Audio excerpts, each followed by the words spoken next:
Peace, peace, everybody. Peace, peace. Welcome back. Happy Thursday. It is I, Desiree D-Ray, spiritual healing coach, and I help women to heal their relationships with themselves, to heal their relationship with all things. Okay. Right now, we're about to get into the movie Sinners. Okay. That's what we are about to get into. I'm really trying to download my good old PowerPoint so that I can stay on track. Okay. But we got to talk about Sinners. So I hope that y'all have watched it. If you're here, please let me know in the comments that you've watched it. And please excuse my voice. Y'all know I'm a volleyball coach. So I do a lot of talking, but I'm working on recovering my voice. It has been a process from coaching to volleyball tournaments to all the things. So I'm working on it. Okay. It's getting better. And it's still pretty early. So that's why my voice is still kind of hoarse.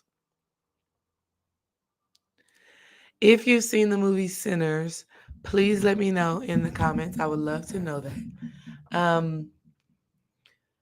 There is going to be some, let's say, spoilers because I don't know how else to talk about this movie without the spoilers, okay?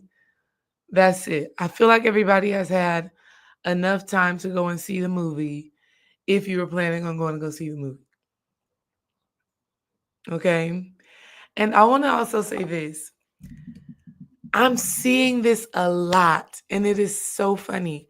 I'm seeing this a lot where many people had no clue of what they were actually going to go and watch. They just knew Ryan Coogler was on the tag. They just knew on the credits. They just knew Michael B. Jordan was on the credits. And then they just decided to go. They just decided to go. And not only that, like for me, seeing a lot of people that I connect with, right? Seeing a lot of people that I have a similar mind as drop comments on it. I was like, okay, baby, we should probably go and see this movie. And we went so spur of the moment, right? Where we had just had a really delicious date night. We went putt-putt golfing, had some drinks, had some dinner. That was great.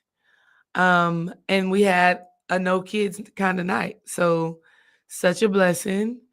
And then we woke up Sunday. That was Sunday. We did a meditation for Easter and just y'all already know, right? Tapping into the energy, meditating together, doing our work.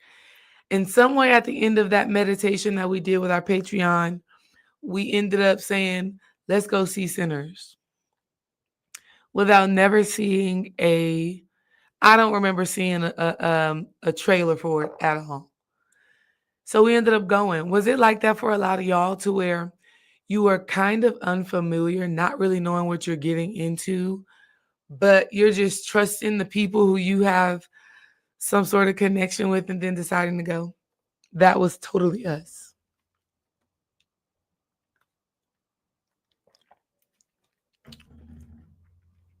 Totally us. And so that is what happened. And we ended up in Sinners. And one of the most beautiful things of the movie that I want to talk about today is the women. The women, right?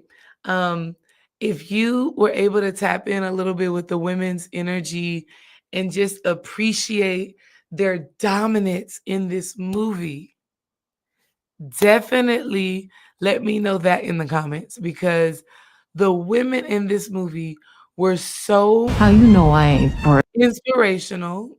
Let me not show that right just yet. But the women in this movie were so inspirational. They caused us to think, they caused us to feel. Like, let me tell y'all, in a sense, we were played. Okay. In a sense, when it comes down to this movie, we were played. But this is the testament to great writing, great directing, and great leadership. Because We thought we were coming to this movie for a Michael B. Jordan story. We thought we were coming really for Michael B. Jordan, right? Michael B. Jordan, obviously, for beautiful and obvious reasons, was at the forefront of promotion. And I'm only knowing this, y'all, from backtracking because I've been so enamored with the movie that I have found myself watching interviews and watching other people's opinions on the movie and looking at the marketing all after the fact. Okay? So when we look at it, What that singer even holder. in a sec, okay, because I don't want to play that too soon. But when we look at it, we see a lot of Michael B. Jordan. But when we watch the film, we fall in love with so many other people. Michael B. Jordan and his role as the twin Smoke and Stack, which we love, almost is on the same level as all of the other beautiful actors, or maybe even second to them. What is y'all's thoughts on that? He's probably even second to them just by how much he brought out the beauty in every other character. So today we are definitely going to be talking about the women for the most part, but I also want to appreciate the men in this film that were not even the stars of the film, so to speak, but they shine so bright. So you got, first of all, very big and important role in the film. You get Delroy Lindo, who is playing Delta Slim. What a beautiful display of a man in the 30s, a black man in the 30s that has a goal, that has passion, that has love, that has creativity, but also has their demons, their shadows, their emotion. The way that he conveyed that, the music, the way he sang from the harmonica to the piano, right? Beautiful.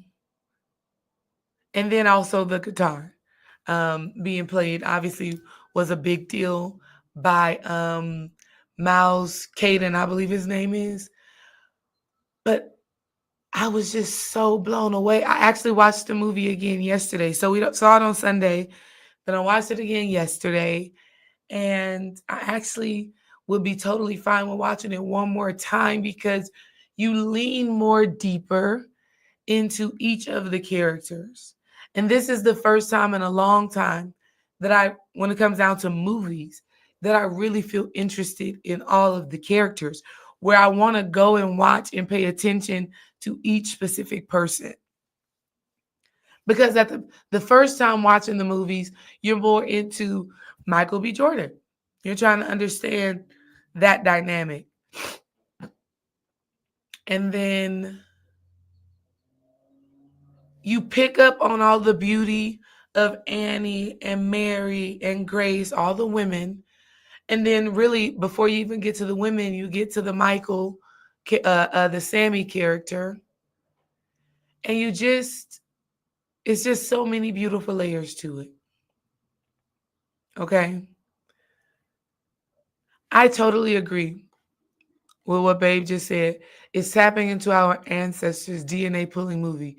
So true.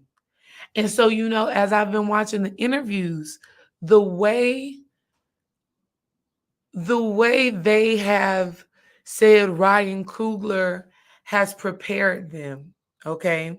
So Annie had to go and sit with a hoodoo priestess. She had to go and sit with a hoodoo person who does consultations.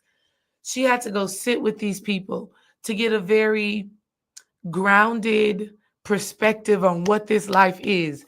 Not being on the internet Googling hoodoo priestesses, how they live their lives. She had to go and sit with one. So they were really priming and preparing and really tapping into the wisdom, like you said, babe, of our ancestors. Even Delroy Lindo, who is Delta Slim in the movie, in an interview, he literally said he listened to the blues every single day for months. So, what we're talking about is a real spiritual integration with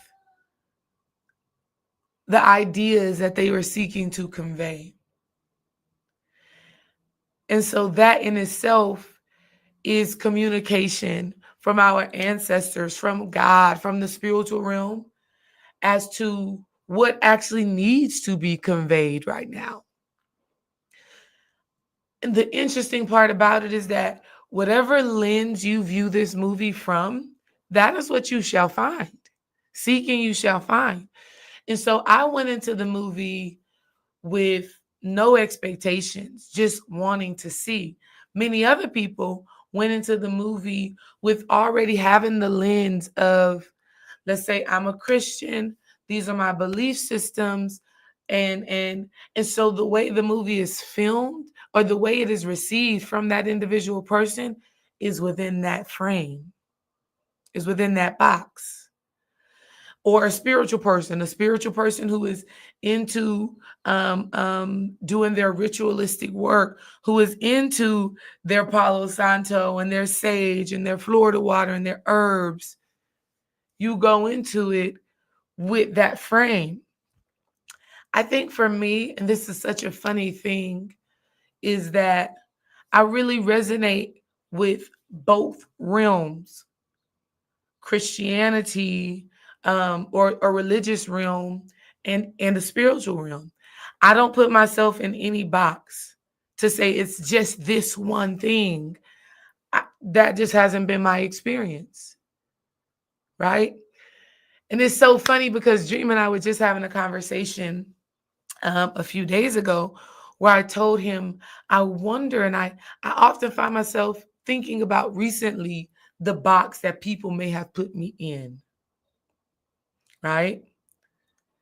I'm like, what box have people put me in? And it was so funny because I was having this thought, right? And this beautiful young lady that I work with, okay? Y'all, this is so cute. I find it so cute, but some other people can find it awkward, right? But I find it adorable. She calls me Auntie. She says, Auntie D, or she wants to say Miss Desiree. Yes, she's 18, 17, 18 years old. We're coaching together. Um, I'm her coordinator, so I'm doing a lot of leadership things. And the first day she came into work, she had to shadow me. So she had to see how I coach, see how I lead, see how I inspire, whatever. And ever since that day, she has just been enamored. And it's so cute, it's so adorable, right? I receive it. I receive the love. She's like, Miss Desiree, Miss Desiree, Miss Desiree. And then when I make fun of her, because I'm like, girl, don't call me Miss Desiree. We're working together, okay? Miss Desiree is still very much so young, okay? I am young. And so she stopped calling me Miss Desiree and she said, but I think I got to call you Auntie. So this is our relationship building. And I was like, you know what? I'm not even tripping. If you want to call me Auntie D, I'm going to just call you my niece. Okay. And so we're having this little banter. And then she says to me, I just love your aura. I just love your light. It's just something about you. Okay. Great. Love that. And then while one day, y'all, she says to me, what kind of music you listen to? You must listen to Lauryn Hill. And she's not wrong, but she's also not all the way right. And so what this displayed to me is how sometimes we can be in that box. um Maybe it's the way you talk, maybe it's the way you look, maybe it is um your history, right? But people are naturally placing other people in boxes and in frames of reference. They need something to connect to them, a cord. And so she says, you must listen to Lauryn Hill. And I'm like, and she said, or Erica Badu. I was like, yes. At one point in time in my life, I listened to them a lot, but I'm not there now. Right. Like if a Lauryn Hill song comes on, That thing, I'll jam it. But I'm not particularly getting on my Apple Music and typing in Lauryn Hill or Erykah Badu. Love them though. But I guess my energy, the way that I talk or present a message, it reads that. So in life in general, we look at things, we look at people, places, and things with a certain box that makes us feel comfortable about our personal reality. And this is also what we see in the movie. Okay, this is also what we see in the movie, displayed so beautifully. From the Annie character, there's so many people that are looking at Annie, right? Let me start sharing my screen. And if y'all are following me, if you're following me right now, put a one in the chat because I know I've been going. Okay, I know I've been going, but I want to make sure that y'all are following me and you're already picking up what I'm putting down. Okay, I want to make sure you're already picking up what I'm putting down. Okay, these boxes, we got to break out of them. You got to break out of limitation. You got to break out of only seeing life as one way because it is so limiting to yourself, to the people around you, to your life experience to only see things as one way. That's why when sis was calling me auntie, I embraced it. You know how many women on these online streets don't want to be called somebody's auntie? Right? It was a lady on Pop the Balloon. Somebody had like said to her on Pop the Balloon, it's giving auntie vibes. And she was like, auntie, I ain't nobody auntie. What are we talking about? Look at the material. Shit, aunties to me are sexy. Okay. I'm the auntie that's coming because I do have nieces and nephews. Okay. I'm the auntie that's coming. They like, damn, that's your auntie. Yes. Yes. That's auntie. That's auntie. That's auntie. Fine, fabulous, but wise. Wise. Auntie has something to give you. I am infinite being says struggling with being called Unc. Unc has something to give you, and that's a well of wisdom, right? It was so funny this conversation with this girl that I work with. She even backdoored y'all. We're talking about music, and it was the next day after we were talking about Lauryn Hill, and I was like, "You got me so you don't even really know. Like you are stating what could be looked at as the obvious, but my music taste is so complex and it's so beautiful." Which I'm gonna talk about a song that has been in my spirit over the last 3 weeks. She don't know, right? Y'all know, y'all know. I am. I do a lot of channeling through music. So, what does that mean? That means I receive healing transmissions through music. A lot of times in my consultations, before I go into a consultation, I may be walking up here, turning on the computer, getting the Zoom meeting set up, and I start hearing songs in my head. And I'm not talking about sometimes I can receive the message through a song. A song may be playing on a commercial or on a show we may be looking at right before I go into any work that I'm about to do. And that song is going to have some sort of significance for whoever I'm doing a consultation with, or maybe just a message that I need to receive. So that's another layer to this sinner's music, to this sinner's movie, and the importance of music that really connects with me. I feel like even in a past life, I was definitely in juke joints. Matter in fact, this is so beautiful. I had a dream.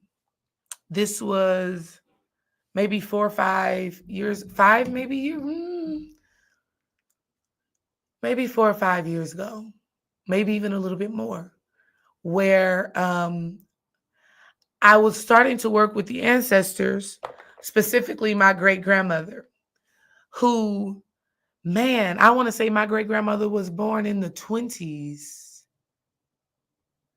but she doesn't really know her birthday, which is so crazy how beautiful these things here are. Matter of fact, my great grandmother was born in Mississippi and migrated to Texas. Oh my God. I see why I have more and more connection with this movie. My great grandmother, we call her Big Mama. She was, I believe, born in the 20s. Um, but she didn't really know her birthday.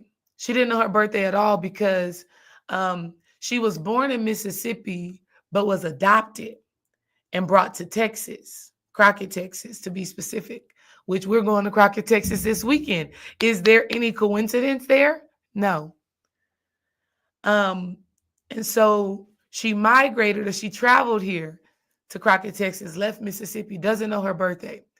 But I was starting to work with the ancestors and I felt a pull towards her.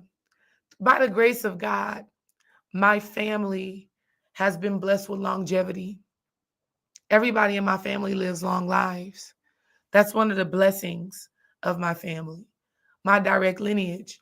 And so I knew my great grandmother. My great grandmother passed away when I was in college. And she used to call me Octoby, which was short for October. So beautiful. And she called me October because I looked like one of my grandpa's great grandmother is who I looked like. And they called her October. And so my great grandmother calls me Toby. And so Dream and I were getting into that work. And I was actually I was about to have my first past life regression with Khadijah, Brother Panic's wife. Rest in peace to Brother Panic. And so I was about to have that session. And leading up to that session, I found myself spiritually connecting to Khadijah, but I was also doing my ancestor work, right? And so I had a dream that I was with Khadijah and she was walking me through this green land looking thing. And it was underground. And when I got there, I saw my great grandmother, and she's sitting in a chair that looks like it's a throne, essentially. She's sitting on a throne. She has a big afro, and the lighting in this space is all green. And green, we know, really represents the heart. So it's all green, and everybody's dancing. Everybody's dancing. And I'm like, damn, they're partying up in here. Like, what is going on? And it was a celebration. It was a celebration of life. And I had saw my grandmother in her youth. I did not see her as the old woman that I knew, still very beautiful. But in this dream, she had an afro, a big fro. You know, hair symbolizes youth, hair symbolizes vitality. So she had this big afro, glowing skin. She looked like she owned this juke joint. Okay. Saw that in a dream. And so music is such a powerful, magical thing that I connect with. And so you can't put me in a box of Lauryn Hill because so the other day I was telling her, I said, right now I'm listening to the artist Sir. Okay, Sir is very good. He sings the way he sings. Y'all let me know if y'all ever listen to some Sir. The way he sings is just like he's tapped into some deep level, high level magic with his music. And let's be clear for the people who are going to come on here, because I know a lot of people that follow me do follow the Christian faith. When I'm talking about magic with his voice, I'm not talking about he is summoning demons, which was the beautiful thing that Sinners showed us. Sinners showed us that with great power, with great light, you're going to draw adversaries.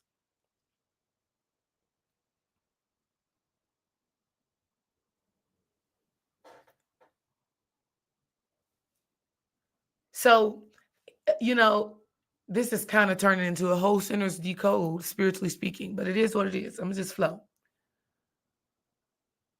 Like in the movie, Sammy's dad had to believe that this guitar was demonic. And many people, this is so good. Many people who are coming from the Christian lens and perspective who will watch the film may agree.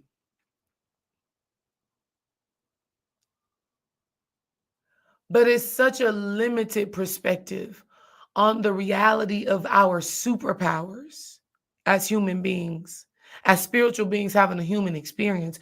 We are spiritual first.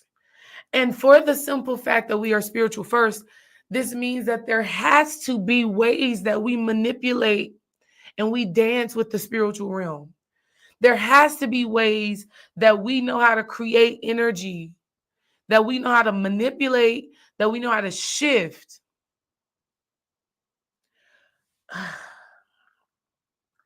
We even see this and hear this in the church itself. Even when we hear a song, our praise and our worship is shifting the atmosphere. The atmosphere is the spirit.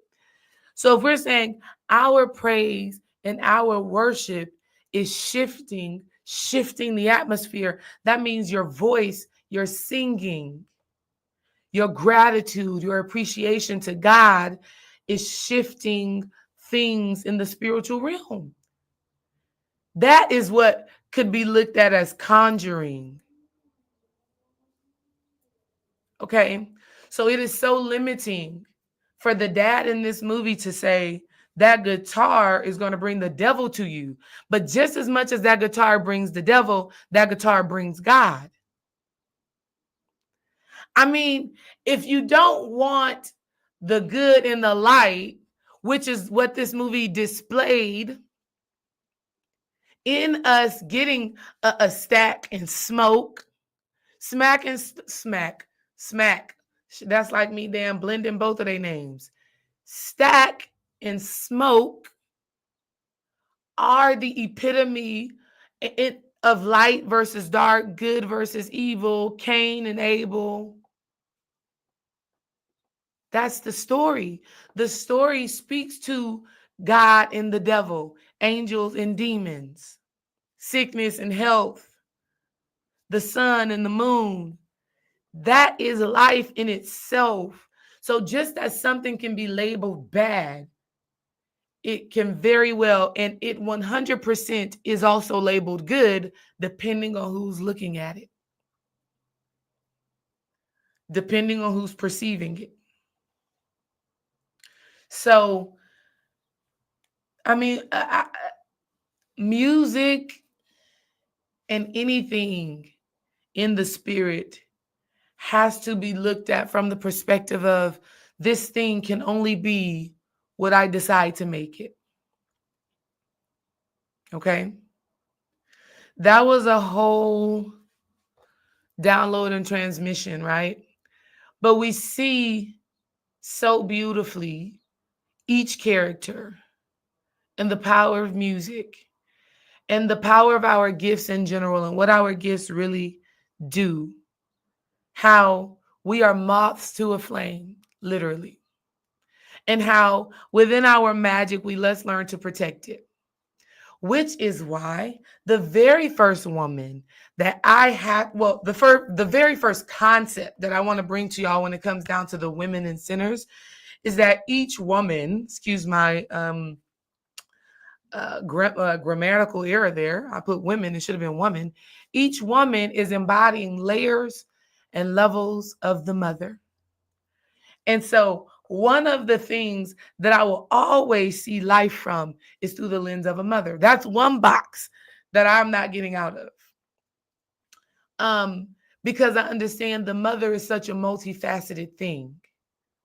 The mother has no limitations, right? The mother has no restrictions. And I'm going to show y'all in this little breakdown here the many layers of mother. that we are always dealing with and engaging with. And that's the main idea. You cannot get away from the mother aspect, the mother energy. That's why I'm like, there's never a way for me to ever get away from it. There's never a way for any of you to get away from the impact of a mother. Everything falls back to the mother. And this is not a, a degradation of the father. This is not, y'all know that's not me. I love my man, my baby daddy, the father of my children. I adore him and he's so necessary. I wouldn't do it without him. I also love my father. My biological father is such a gift to my life, 100%. So I understand the necessity of the masculine, but I also understand and completely honor the fullness of mothers. Here's why. Because each of us had to spend time in our mother's womb on a cellular level and on a physical level. And even the fathers had to become one with the mother to even make a child. Everything happens through the mother. The mother is the only person in existence that can say she has had everybody in her household inside of her. Dream can't say that. I mean, he can kind of say that from the perspective of the sperm, but it's not the same because that child's life is not even sparked or created until the wisdom and the insight and the light of that sperm reaches the egg. And so when that conception happens, when that big bang happens, when that light happens, that is when life happens. And so when that life happens, that's when we know, okay, there is a living, breathing, well, technically not breathing, right? They're basically, I don't know, just floating. I don't even know how to explain it. Babies don't breathe in the womb, right? They essentially receive their oxygen through the umbilical cord. So they're not even breathing. Their mother is breathing life into them through the placenta, which is also called the second mother, right? Or the doppelganger. But that is what is actually breathing into the baby. The baby is not even breathing. So it's so deep, right? The concept of the mother, the spiritual energy of the mother. And on every layer in this movie, we see Mama and her many faces. And so I'm going to show y'all that today. All right. So the first mother, the great mother, the spiritual mother, Annie. Man, Annie she's the person that everybody needs in their lives. Even though they fear her in a sense, or they fear her wisdom, they fear her insight. They don't want to really accept the fact that this is real and this works. And I tell you this from the perspective of the person who is the Annie in her family. Okay?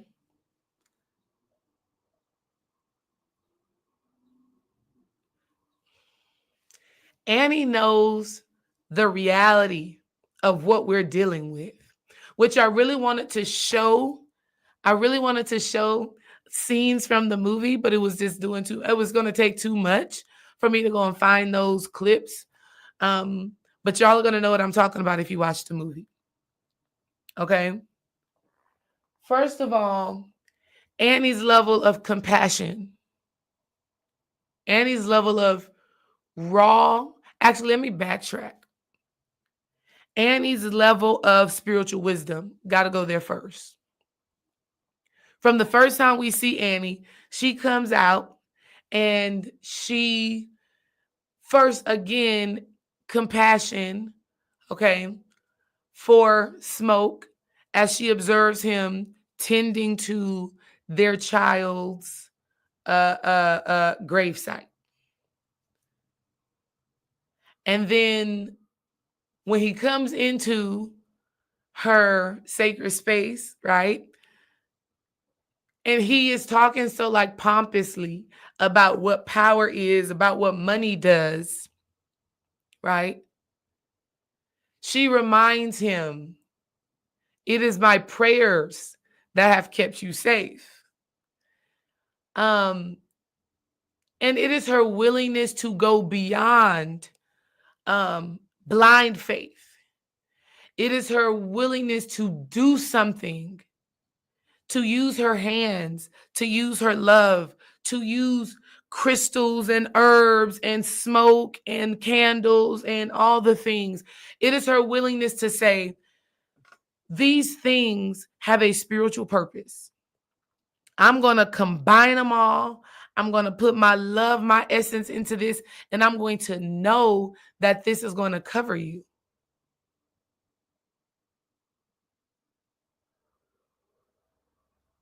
That right there, in our modern day time, yes, sometimes it looks like the hoodoo bag.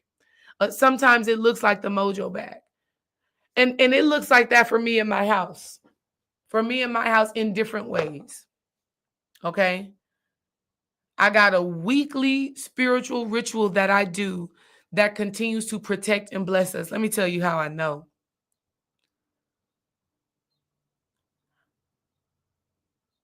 I know that our house is a sacred space, right? I know that what we see in the movie.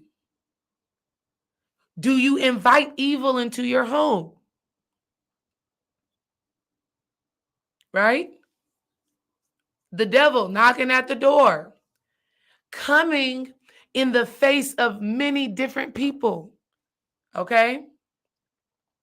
We saw cornbread at the door. Let me in. Which looked like family, right?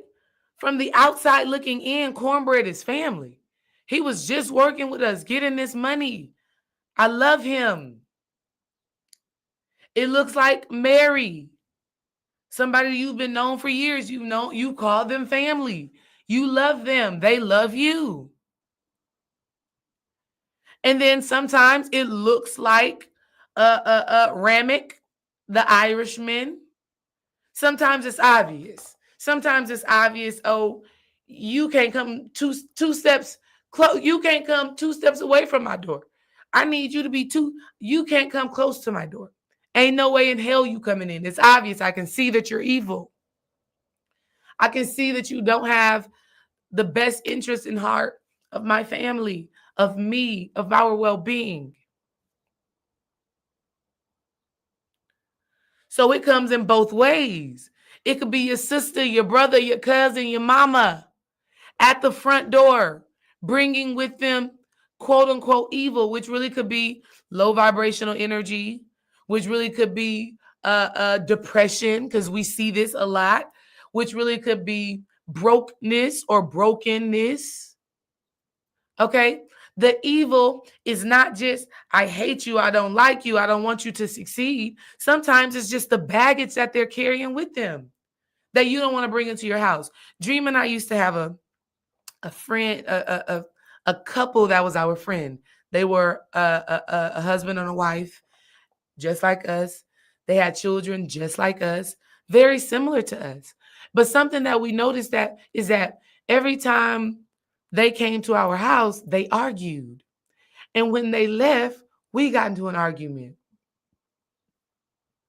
And we like, and it was so, thank God for discernment, because we would always be like, what the hell we arguing about? Like this ain't us. We don't argue like this. We don't fuss like this. Like this is, we real cool and copacetic. We in a lot of ways, for the most part, we view the world from the same lens. So we don't have too many agreements. So when we recognize that pattern, we have to say, okay, they can't come over. Because when they come over, it disrupts our peace, and we got to do all of this work to get the energy back right in our home. So we see that in the movie Sinners. We see Annie having the wisdom. And for me, I've developed a practice that literally blesses my front door, my back door, my garage door with this affirmation. If a person does not come in wholehearted love, peace, wellness, and support of us, our life, of this household, they shall not cross this threshold. And do y'all know I've had so many experiences where people have planned to come to my house, but for some reason couldn't make it. And that doesn't mean that they don't wish me well, they don't wish our house well or whatever. They may have just been carrying a certain energy that day that didn't align with the vibration and with the tone that I have set for our home. So we see that.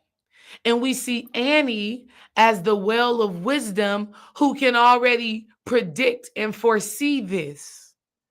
But see, a lot of people attach a belief that having this skill means something scary they don't want to delve into, but they know they need it. They know they need it. Okay?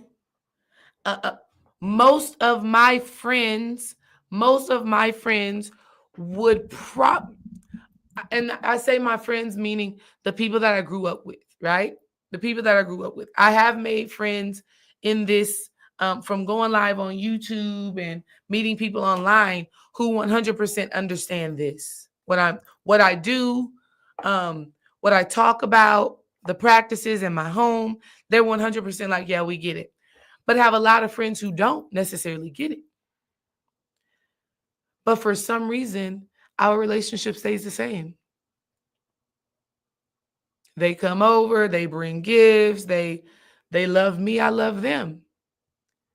It's because spiritually speaking, they may not even be aware of this, but spiritually speaking, deep down inside, we all know that we need somebody that has a certain level of alternative wisdom, of alternative insight. You need somebody that has another perspective that you're probably not going to get in the church, that you're probably not going to get from all the people who believe the same exact thing you believe. You need layers. You need layers. You need insight. And so people stay connected to people like me or to people like Annie for that reason. And it's a beautiful dynamic because people like me and people like Annie, we need people who are still in the world. Because people who are still in the world, in a sense, they give us something to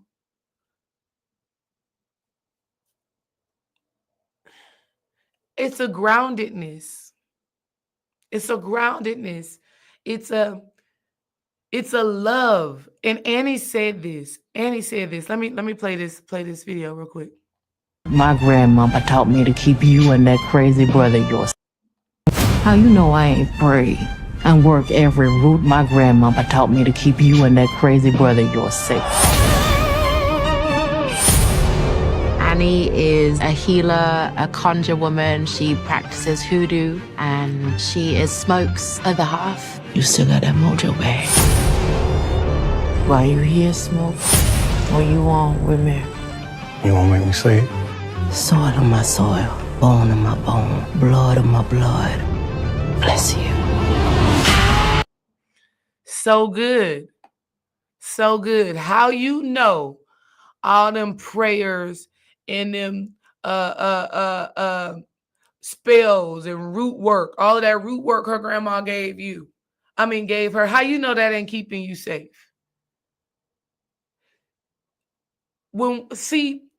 It's such a beautiful thing because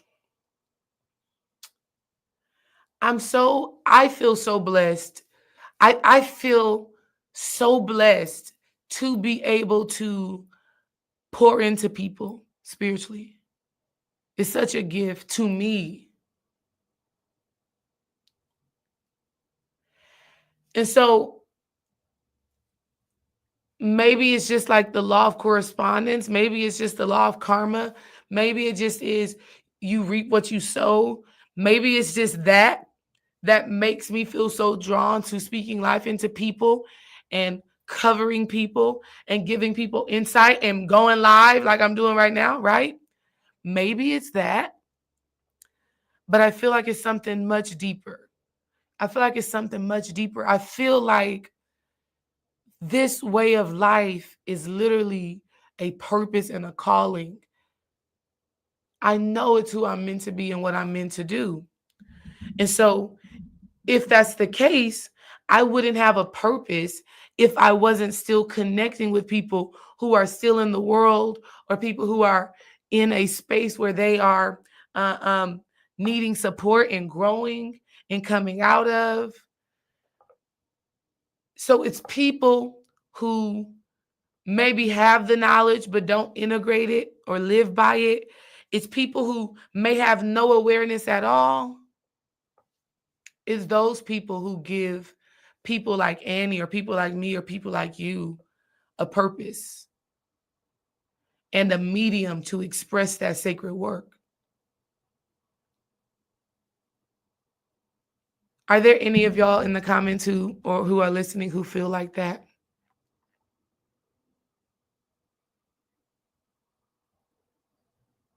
Do you understand that? Can you feel that? If you can feel that, then a part of your purpose must be that of service and giving back to others in a divine and sacred way. Okay, so Annie is the wisdom. She's the warrior. She's the spiritual mother, like I said, but she also could be looked at as the crone, right? Because the crone is the person who's lived their lives. They've lived, they have insight. The beautiful thing about Annie is that Annie is showing us what it looks like to even be wise beyond your years. Because a lot of times with the character Annie, usually in movies like this, they make her very old. She got to have some gray hair or something. Okay. When we think about the movie The Matrix and Neo goes to see the Oracle, right? She's clearly older. She got gray hair. She definitely is not getting her back blown out. So what we see when we see Annie, we see her getting her back blown out because she's still young, she's still youthful, but she still carries the crone energy because she's wise beyond her years. Why is she wise beyond her years? She's wise beyond her years because she embodies the wisdom and the insight of her of the matriarchs in her family, her grandmother, her great grandmother. So she's walking with an energy that is deeper. And a lot of us have that. Okay. That's why my girl at the job calling me auntie, I'm like, cool. I am auntie, but I'm also mama. I'm also big sis. I'm also all of those things. And it's because the insight and the wisdom and the spiritual revelation, and really the age of the soul, if we really being real. Sometimes kids are coming here 4 or 5 years old, ain't talked to one grandma or one grandpa, but they wise as hell. That's because the age of their soul. That's a whole nother topic, okay? But that's Annie.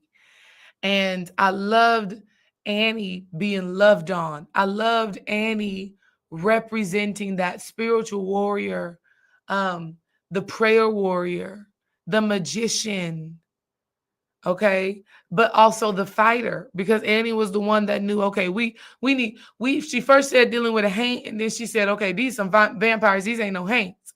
And couldn't nobody say nothing in response to her because nobody else knew. Again, why we have to appreciate the spiritual mother and honor the spiritual mothers in our lives and honor ourselves if we know that we are that. If we can see beyond the veil, right? See, a person like Tabitha Brown is also a spiritual mother.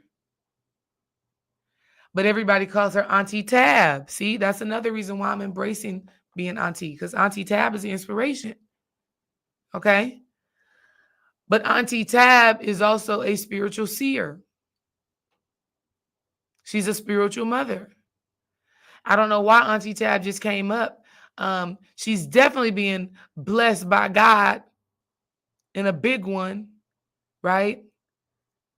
But I know she's tapped in. I know that she's tapped in. Also, and when Auntie Tab talks, everybody listens. That's that energy. And so with Annie, she said vampire. Everybody was like, okay, what we got to do? Get your garlic, get your wood, get your silver, and be ready. Be ready for war. Loved Annie. She's the spiritual mother. The next mother, oh, the wounded mother. Oh, God, look at the face. Look at the face. Mary was the wounded mother. And for her to have the name Mary, oh, my God. Her name is Mary. The wounded mother, obviously we think of who? With the name Mary and her being the wounded mother, who do we think of?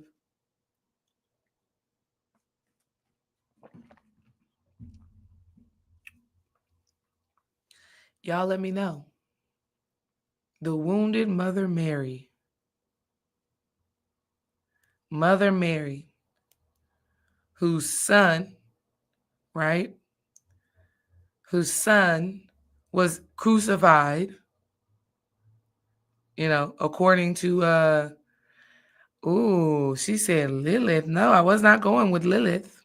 That wasn't the direction, but I could see that. The wounded Mother Mary is Jesus's mother, Mary. Right? To have to see your son be crucified.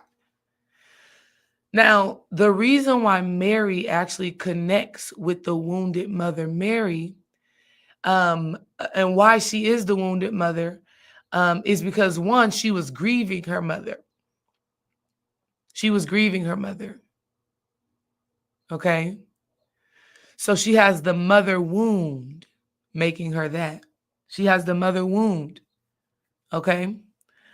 Another part of the mother wound was that she was born to a mother who had some percentage of Blackness. Okay? She's the wounded mother and the grieving mother because she's also grieving her loss of identity.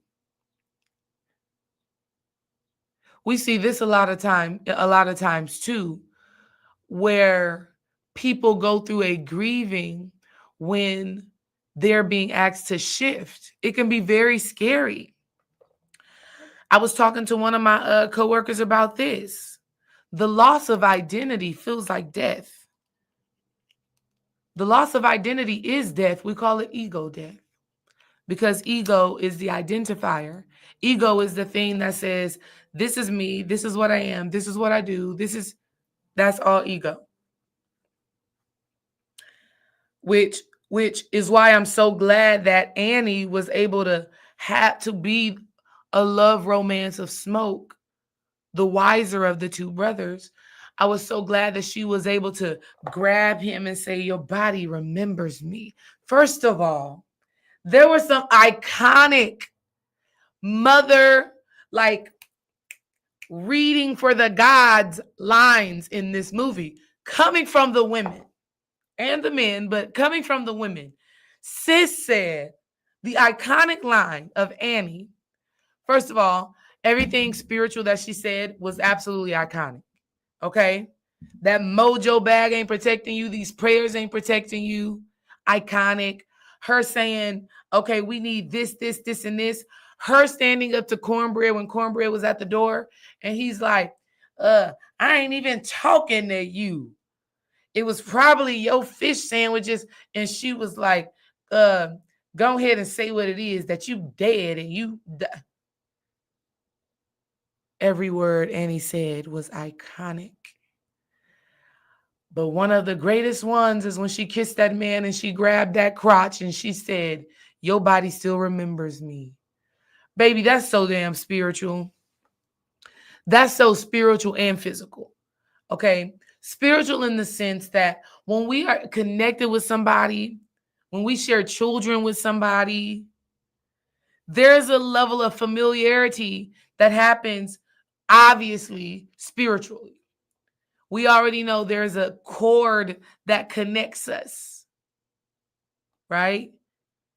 There's a deep integration and a oneness that happens. See, a lot of times people talk about becoming one. I'm becoming one with my husband or one with my wife. Sometimes people who are married are not even really one. They haven't even explored that level of intimacy and depth. So you're not really one. Let's be real about it. But Annie and Smoke were really one, even though he was seven years removed and states away in Chicago.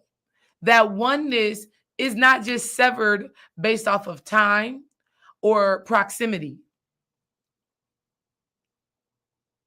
In the same way that oneness is not really based off of time and proximity, meaning a man can live in a house with a woman for 5, 10, 20 years and not really know that woman. Okay? The woman always wearing wigs, or she always wearing makeup, or she just never let him see her vulnerability, her weaknesses, her flaws, right? Her shadow self, the ugly parts of her. And vice versa with the men. A man can keep up a mask for so damn long, and then you get to a point in your relationship and they're like, I don't know this man. I don't know. I mean, we knew that when we heard the song, There's a Stranger in My House. It took a while to figure out. There's no way you can be who you say you are. You gotta be someone else, 'cause he wouldn't touch me like that. That's not oneness. That's oneness. That ain't oneness, that's separation, okay? That is two people existing together. So oneness is something different. Oneness requires vulnerability, it requires openness, it requires seeing the multifacets of oneself. It's seeing yourself in the lens or in the reflection of someone else and accepting that and working through that. Okay, oneness. So I don't even know how I got back on Annie and that, but that was fire. Okay. So for Mary, there's a lack of identity and there's a loss of identity. Okay. For one, growing up, raised around Black people. Okay. But being so fair-skinned that they got to be cautious of you, because if the wrong person sees you with them, everybody's in danger. So not being able to be who you are, or not being able to be who you want to be because the people you love, lives will be in danger. And so you're having to shapeshift and contort into something else. This creates a level of resentment and strife within a person. Okay? So we got that aspect.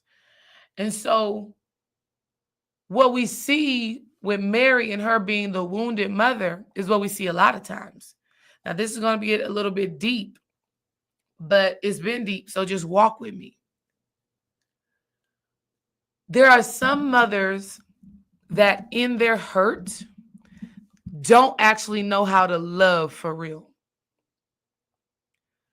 Their love comes with a layer of resentment for their children or for the people that they love, for the people that they love in general.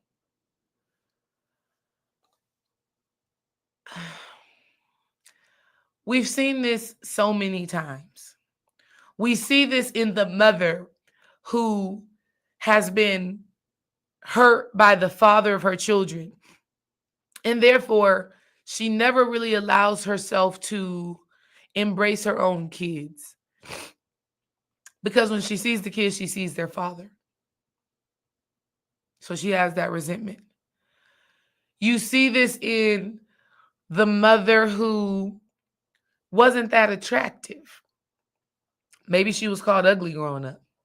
Maybe she was always just somebody's like fun toy type person.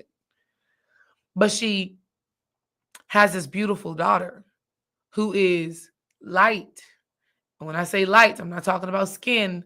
I'm talking about she has this beautiful daughter that just has a vibrancy, that just has a glow. And instead of that mother being able to nurture that, love that, appreciate that, support that, encourage that in their daughter, they demean their daughter. I saw this a few years ago where a girl, a young teenage girl or something, was on live stream acting grown. And instead of the mother disciplining her in a way that would actually increase her, support her, and educate her, the mother goes on live stream, grabs the girl's hair, and cuts out her braids. That's a wounded mother. It's a wounded mother for you to be looking good, but your children look raggedy.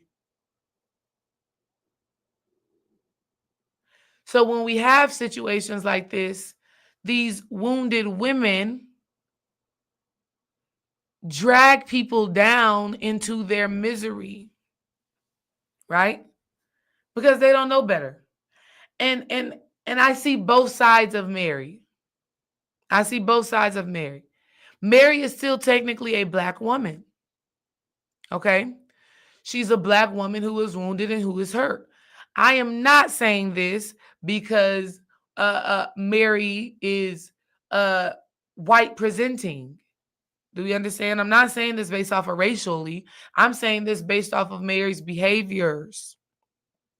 How do we know Mary is a wounded woman? Every single time she talked, everything had to be very aggressive. She displayed a woman scorned. That's why I understand when Jenny says, like the Lilith energy. I understand that. Dark goddess energy. I get that. But everything she had to say was always like proving something. Okay? And so that to me says that there's something inside of her that is still very hurt. And understandably so. Because you had love, a love that you cannot experience in the way and in the time that you wanted to experience. So because you couldn't experience the love that you desire to really experience in your physical life, you got to go and turn this man into a vampire. You got to bring him into your woundedness.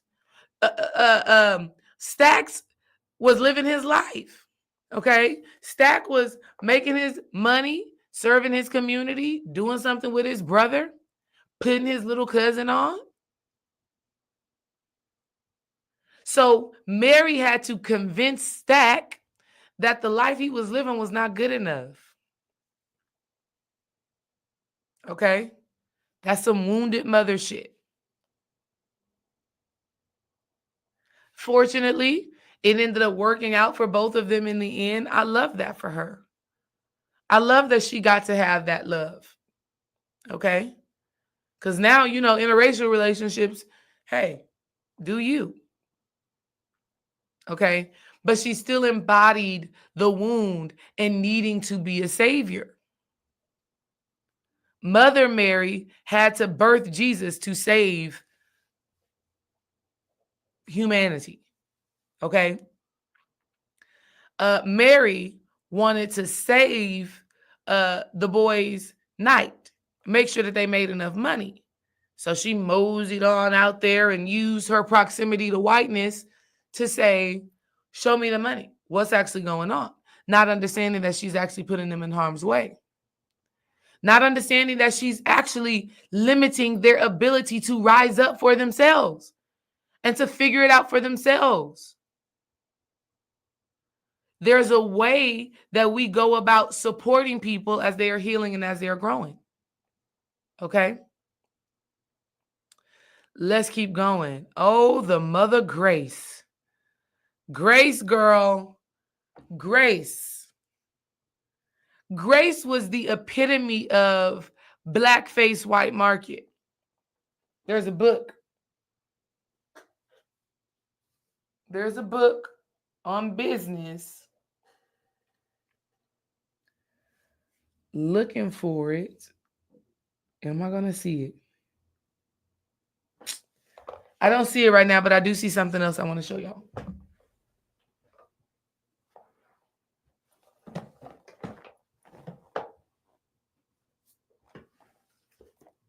I'm going to show y'all a book.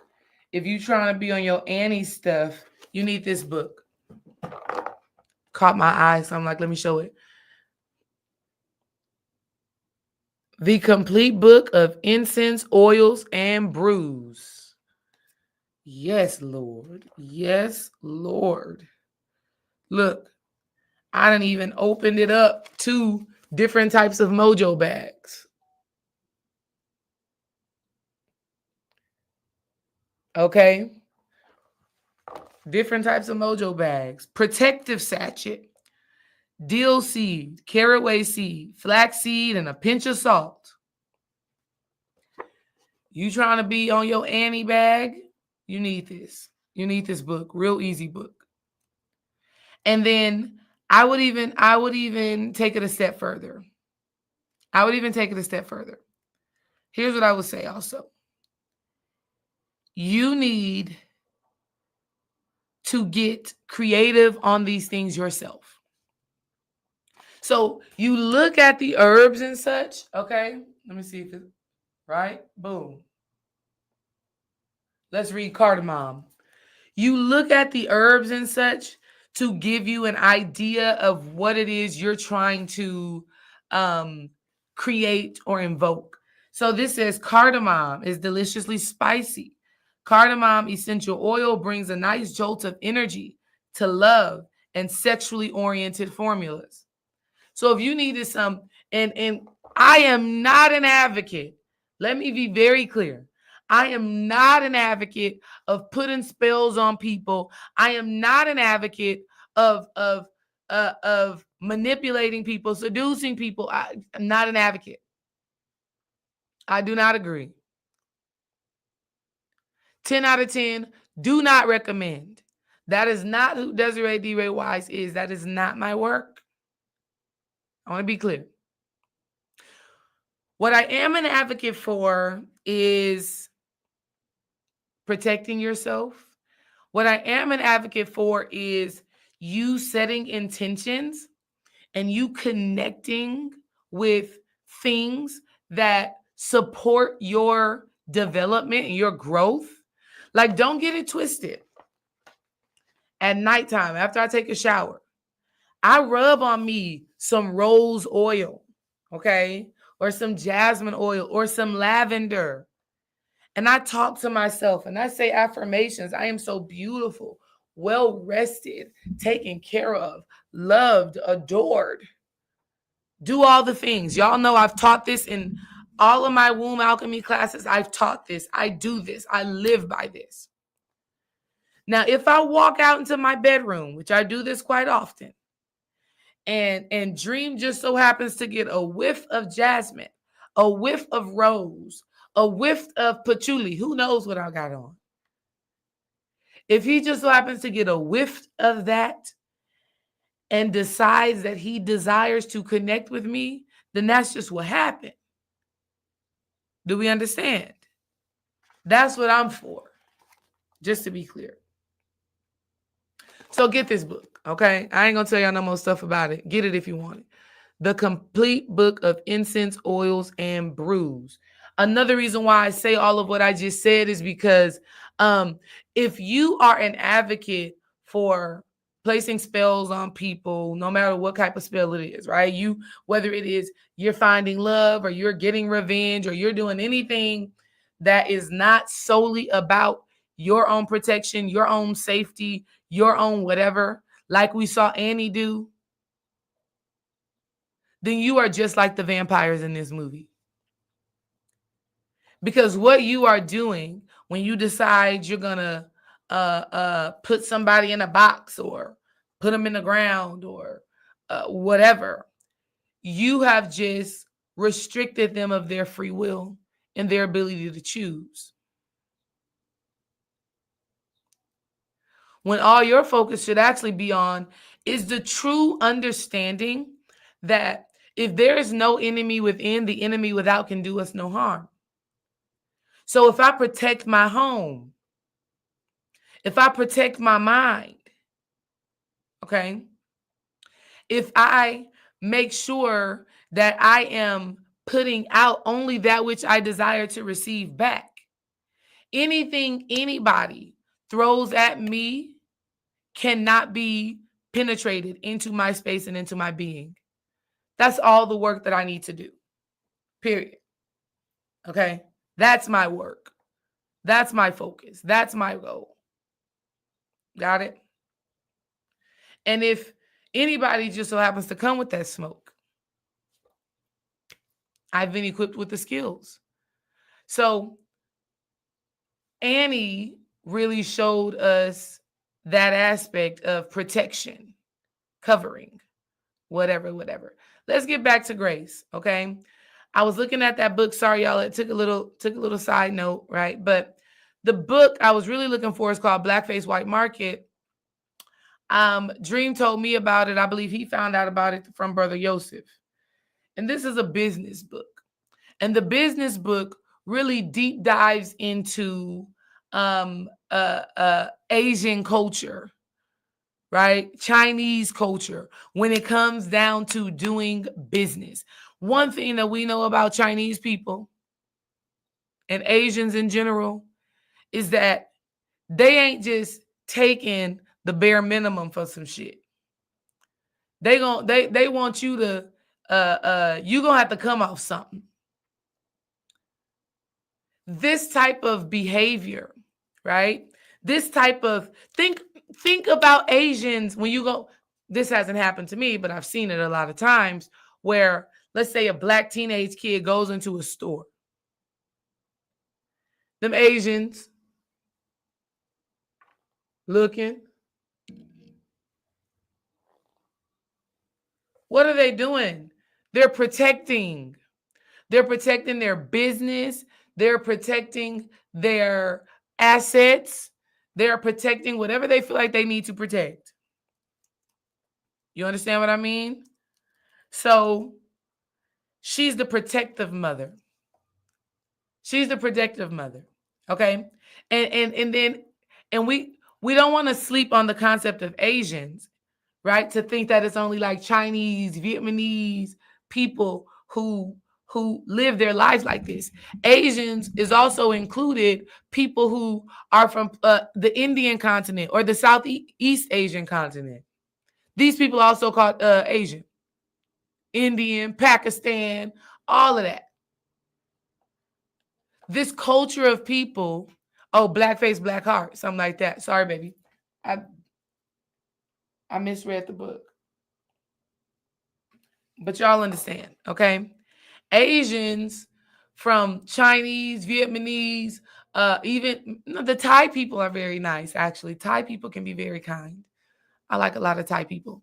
But Pakistan, India, serious about their business. Don't play. Got to protect it. So Grace represents the protective mother. We all know a protective mother. We all know the mother that ain't taking no shit from nobody. From the very first scene, and this is how you know black children, and I don't even like to put us in a box or put black people in a box at all. But this is how you know that different types of people are raised a different way. We see the first little black girl, and Smoke is like, I'm going to pay you 10 cents for every minute that you watch this truck. He is asking her to do something simple, but still requires a certain level of bravery because you don't know who's going to pull up on that truck, and we saw people pulled up on the truck. And she doesn't know to have a back and forth with him in a sense. Okay. She's just like, okay. Grace, on the other hand, right when he walks in and he states what he needs, she starts negotiating, not taking no shit. She wants the best number that she can get. Because if she can get the most out of him, she can give that back into her family. That's a protective mother. Right? My mama not just going to accept anything from anybody. She's going to look for what is the best thing that I can give my daughter or give myself to set us up in the best way possible. Okay? Grace also symbolized the other cultures or the other races of people who like being connected with Black people when it affords them something, when it grants them something. It always has to be a mutually beneficial relationship. But when shit hit the fan, like I'm trying to step back, I'm trying to step away. I mean, and understandably so. I mean, think about it in the movie Raising Kanan. I mean, in the series Raising Kanan. All of them Asians is trying to pull away from Raquel. Okay? They done. But while they was benefiting, oh baby, they was benefiting. Do we understand? Okay? The other aspect about the protective mother is their willingness to sacrifice. And sometimes that sacrifice can be as such a detriment to people around them. Okay? Which is what we saw with Grace. She literally, y'all, she said, boom, boom, boom. Come on in, mother. She didn't give a damn. She said, I'm about to sacrifice myself and I'm sacrificing all of y'all if that means my daughter will be protected from this vampire. Right? She didn't care. Sacrifice. And then she sacrificed herself. So she sacrificed everybody when she said those words. But then she sacrificed herself in that she went and killed her husband, stabbed him right in the heart while she was on fire, and literally just stayed on fire with him. If that's not protection, I don't know what is. Okay? Because she wanted to eliminate the possibility of her husband staying alive as a vampire and going home to his daughter that night or whatever and being invited into the house, and now the daughter's turned into a vampire. She was like, that's not going to happen. That's a protection mother. That's a mother that's like, forget everybody else. I'm going to take care of what matters most to me. And that's definitely what Grace showed us, right? Those mothers that ain't, I like to think that I'm a type of mother that is considerate of other people's children, and of other people in general. I'm going to do my best to try to find a balance between my household, my family, and whoever else is around, right? Like, I'm not the type of mother that's just going to say, forget them kids, forget anybody else, it's my kids over anything. I don't think that's how we were. I don't think that that's how this life was actually designed. I think with that type of mentality, you end up being like an island all alone. So you got to learn to mother your children, but also be considerate of others. And that's like the same thing as some of these parents, right? Kid probably bad as hell. But then when they go to school and they get in trouble, and instead of the mother having somewhat of a mind to even just consider, possibly my child was in here acting an ass, she comes in, she's just going straight off on the teacher. That's one of those protective mothers turned toxic. Okay, sis, you're toxic because your child is bad as hell, and you don't have the mindfulness, you don't have the consideration to even pause, hear the teacher out, consider if maybe you need to address your child. That's this type of mother. Nobody else matters but that child. I saw a video a while back where a dad had told his daughter and a little boy, a teenage boy, they're teenagers, that they couldn't be in her bedroom with the door closed. The dad said that that's the rules. Like, okay, daughter, you got a boyfriend, he can come over, but y'all bet not be in the room with the door closed. This is the rules that the dad has set for his household. So guess what? Little boy or teenager wants to disregard the dad's wishes. They're in the room with the door closed. Daddy comes in, snatches the little boy up, pushes him up against the wall a little bit, sends him on his way. Tussled him a little bit, sends him on his way. His mama comes back to the house. Knock, knock, knock, knock, knock. Daddy comes open the door. Watch you put your hands on my son. Yeah, but he not your child. You're not supposed to put your hands on my son. Toxic mother. Because now you're teaching your son that there are no consequences for his behavior when the consequences have been laid out. So now you have a boy who has no discipline, all because you had to be the protective mother. You had to be the mother and the father. Ridiculous. Don't be that mother. Be a balanced mother. Sometimes when we're being too much of a protective mother, we're not allowing our children to have their experience, the experience that they need to have in order for them to become who they need to be. Now, I say that with imbalance. You also have to know your child. And not a fantasy version of your child. Not who you hoped they would be. You got to know who your child is. What have they shown you repetitively? Is their character, is their personality? And with that awareness, you determine, what do I give them the freedom to explore on their own? And what do I say, nah, I'm gonna hang around, I'm gonna support, I'm gonna be here, I'm gonna be in the background a little bit, but I'm here. We got to know and understand that as mothers. All right. Next one, my girl. Oh, she's so good. She's so green. She's so good, and I love her. Perlene. She's the maiden, the new mother. Understand what I mean when I say new mother, right? We know Perlene did not have any children. We know that did not happen. But even as you are a young woman and you are in your maiden stage, you're in a phase of newness, of freshness, right? And new creation and new experiences. See, the mother is not just about birthing children, it's about birthing experiences.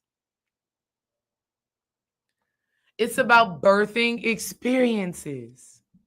And so Perlene really embodied the new mother because she birthed Sammy into his first experience of cunnilingus. What a beautiful initiation. What a beautiful initiation, because boy, you got to get down there. That's what I said at the beginning of this. They really honored the women in this thing today. Okay, from Annie getting hit, okay, in her little shop, fully clothed, not seeming like she had to do or be a certain way to get that type of love from this fine man. And when I'm talking about fine, I'm not even talking about Michael B. Jordan, because I don't even see him like that. Like, I think he's a good-looking brother, but something about Michael B. Jordan's energy I wouldn't find him attractive in that way. But the character Smoke really embodied a masculinity, a wisdom, a protector. And that type of energy is attractive. That type of energy is attractive to most women because Smoke's energy was that of a leader, obviously, right? And so to see this leader have this deep love for a woman who is a real woman, A woman not consumed in her own vanity, right? A woman not consumed with everything and everyone outside of herself. A woman so into herself, so connected to herself, so grounded in herself is so beautiful. Okay? And Annie still knows how to be that girl. Because she looked good at the juke joint, and she for sure looked good when she was holding that baby. Angelic. Okay? So Perlene is the mother of new experiences. She's the mother of breaking Sammy's virginity. She is his initiation into something new. That is what mothers do. Whether you birth physical children or not, that is what we do. We teach, we educate, we reveal things. And it's no coincidence that her name was Perlene. Another word for the clitoris is called the pearl. She has birthed him into this new experience of sacred sexuality and the woman. She revealed to him, this is the woman. There's some grown-ass men right now who still don't know how to truly please a woman. And it takes a woman like Perlene to have the patience, to have the lack of judgment, to have the presence, to introduce a man to something that is new. That's a powerful thing. That's a powerful thing for a woman to say, I will let you try this new thing with me, on me. And to do so without judgment. And I mean, Perlene was up in there hooming and hollering and doing all of that. But Perlene, I'm like, that's his first try, Perlene. I don't know if it's really going to be that good, Perlene. Okay. I don't know if all of the ooh, nah, Perlene. A more realistic depiction would have been Perlene actually talking him through it. Like, yes, do that. Don't do that. Do more of that. That feels good. Instead of just the oohs and the ahs on his first time. Just being real. Which that ties in a whole nother mind thing in the sense of women at that time, and many women, right? Many women have had to fake their pleasure. That's a whole nother side note. Okay. I know it was prevalent for a lot of women at that time because it's prevalent for a lot of women now. And we have more education now. You have more education, more opportunities to view sex and sexuality. You got people online that are teaching how to do this. And yet and still many women still are like, yeah, girl, he was all on the thighs, okay? So that's another layer of women having to appease the male ego. But I appreciated so much that she allowed herself to be that introduction. Now, on the other hand, Perlene is also the maiden because I don't know if she actually understands the essence of marriage, right? Because from the very beginning, she said, I's married. And then he came through with happily. She said, little boy, don't get yourself in something that you can't handle. But here's the reality of that. Marriage is about oneness, right? And if Perlene was in a marriage that was cultivating the energy and the essence of oneness, honey, that man should have been at that juke joint with her. It seemed to me like Perlene had been pent up, right? It seemed like she was a woman that had been restricted from her creative expression, maybe even her sexual expression. Maybe she was married to a man that was a devout Christian, kind of like Sammy's dad. And maybe she's married to him because he provides, okay? But Annie, look, Leah got me saying Annie. But Perlene desired for something more. Maybe somebody that appreciated the gift of her song and her singing. Maybe somebody that liked to dance. Maybe somebody that's willing to give cunnilingus. Okay? Because for a lot of people, or that too, Leah said, or maybe she was married off young. Very true. A lot of people at that day and time, one, oral sex was kind of taboo, right? We know that because Stack told Cornbread, man, you better come get this money. Your wife will be real proud, right? She may even let you stick your picklewood in her mouth. So we knew from him saying that oral sex was not something that they were just doing. So Perlene was the embodiment of a woman who wanted to be freed, who needed to be freed.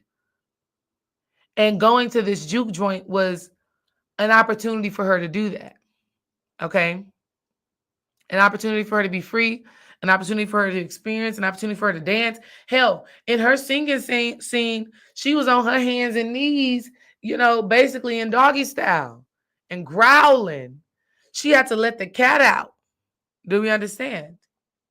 That's Perlene, the maiden. It's the woman that is like new to this sexuality and sensuality thing. She's exploring it. She's figuring out what feels good, figuring out what she likes, what she doesn't like. We all go through that phase in our lives. The beautiful thing that I love about the entire movie is that, one, I could see myself in each of the women's roles, even the woman that turned into a vampire. I just didn't feel like making her a thing, but I could have. I see myself in phases of my life where I've been each of these women. Mary, the loss of identity. I remember when I graduated from college, that was my first time going through a depression, just because I didn't know who the hell I was, what I was going to do, who I was going to be. And that was interesting. And that made me not myself. I was not myself. I didn't feel grounded. I was looking and searching and just trying to figure out life. And yes, and what was her name?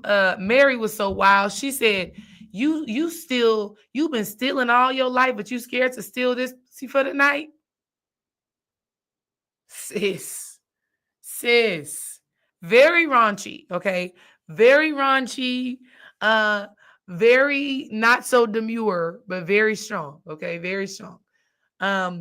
Overall, though, as you can tell from everything that I've said right now, I absolutely loved the movie Sinners. It has become one of my favorite movies. It's one of my all-time favorite movies because it really encapsulates so many things that I love. I love love. I love to see love. I love to see relationships.